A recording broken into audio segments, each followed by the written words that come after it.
What do you think of when you hear the words affirmative action? Do you think of college, minorities, discrimination? Well, many people think they know what affirmative action is.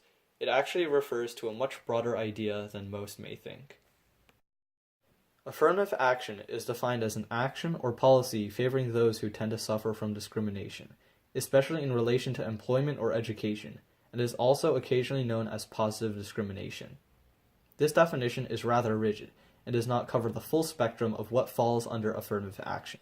The term affirmative action was first used in an executive order under John F. Kennedy in 1961 and was to ensure that applicants are treated equally without regard to race, color, religion, sex, or national origin.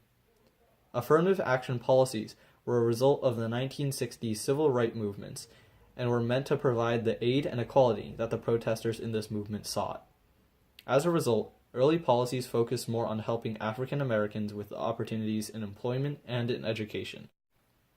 In this early time period, some landmark cases with the Supreme Court, such as Brown v. Board of Education, which outlawed segregation in schooling, and legislation like the Civil Rights Act of 1964, seemed to offer solutions to the problems that African Americans were facing. In addition, presidential advocates of affirmative action in the 60s, such as Lyndon B. Johnson, Nixon, and Reagan, helped increase the extent to which affirmative action could help disadvantaged minority groups. Another notable event was the Supreme Court case in 1978, the Regents of the University of California v. Bakke, which upheld affirmative action in college admissions but ruled the practice of reserving spots for minorities, also known as quotas, as unlawful. These policies and events have helped strengthen affirmative action and allowed for it to aid minority groups with opportunities in jobs and higher education, with the college enrollment rate after high school for African Americans jumping from 55% in 2007 to about 61% in 2015. Since then, affirmative action has been hotly debated, and many people, including those in Washington, have been forced to more closely examine its impact in the modern day. Supporters of affirmative action say that it ensures diversity in schools and workplaces, which exposes people to a variety of cultures and ideas. People can actually interact and see other people, other culture, and at the same time, it brings down the stereotype. Then also the discrimination they had before. They also say that it helps level the playing field for disadvantaged people who are looking for jobs but do not have the connections or networking that those from higher socioeconomic backgrounds have. They believe that affirmative action prevents people from disadvantaged communities from dropping out of school to support themselves as they have hope for a future. In addition, they believe that affirmative action is more than just admissions policy and that colleges reach out to those in need with scholarship and financial aid opportunities, making obtaining a college degree much more realistic for families from low-income backgrounds. These affirmative action policies are also compensation for many years of oppression. Supporters of affirmative action also say that minorities are still disproportionately represented in jobs such as being laborers, and affirmative action allows them to aim higher.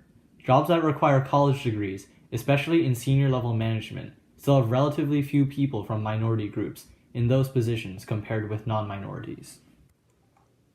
As the impacts of affirmative action were observed over a course of many years, groups of people have begun to argue against affirmative action. One problem that critics of affirmative action point out is that it becomes reverse discrimination. They also believe that it destroys the idea of mediocrity and puts race as the dominant factor in admission. To fill the quota, we may sometimes, give a concession to the qualification. That is no good because if you are for a particular job, you should hire people who are qualified.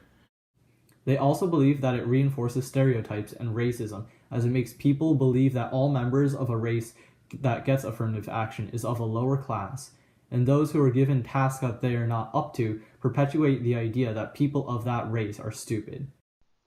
In the past years, there have been many calls to reform the laws on affirmative action. Since the Fisher versus University of Texas case, many people have done their research and added their opinions on why affirmative action should actually be reformed. The reason why people are so dependent on reforming the affirmative action laws are because they feel as though the laws limit colleges from accepting students who aren't from a minority race. People also feel as though affirmative action should also be based on other factors, such as money.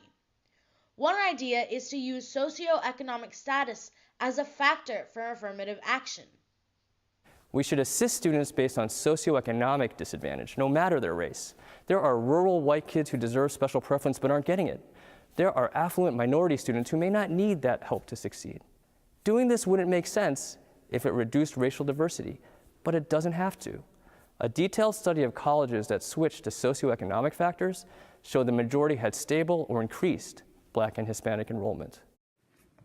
Despite people having opposing views on affirmative action, both groups are against discrimination and want people to have equal opportunities, no matter their race, sex, or skin color. While this is and will continue to be a divisive topic, society is becoming more aware about this issue. In a time where race and gender are becoming increasingly controversial topics, affirmative action is being examined and put in the spotlight more than ever.